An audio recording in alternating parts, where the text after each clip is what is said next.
In today's video, I'm going to teach you how to compare GitHub branches. We'll walk through this process together, ensuring you understand each step clearly and effectively.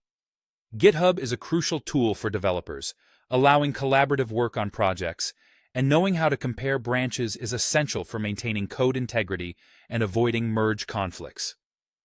So, let's get started. First, you'll need to open your preferred web browser. Go ahead and type GitHub into the search bar, then hit Enter. You'll want to find the official GitHub website, so look for a link to github.com and click on it. Once the site is open, the next thing you'll need to do is sign up or log in. If you don't have an account yet, create one by filling in your details or simply log in with your existing credentials.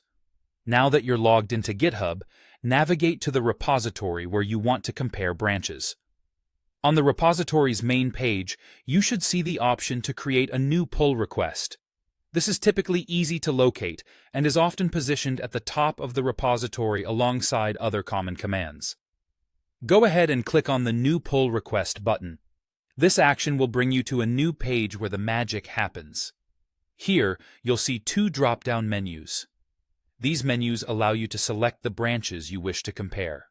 The first drop-down is for the base branch, which is the branch you're comparing against.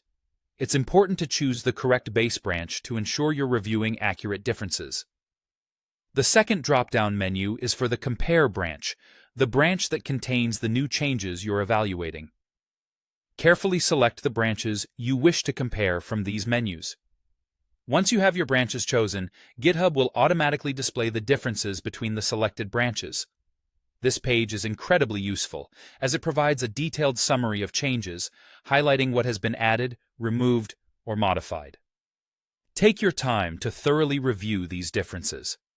This review process is crucial for understanding the changes being proposed and ensuring that everything aligns with your project's goals and quality standards. And there you have it. You've successfully compared two branches on GitHub. By mastering this skill, you're better equipped to collaborate effectively and maintain a clean code base. Thanks for watching, and don't forget to subscribe for more tech tips and tutorials.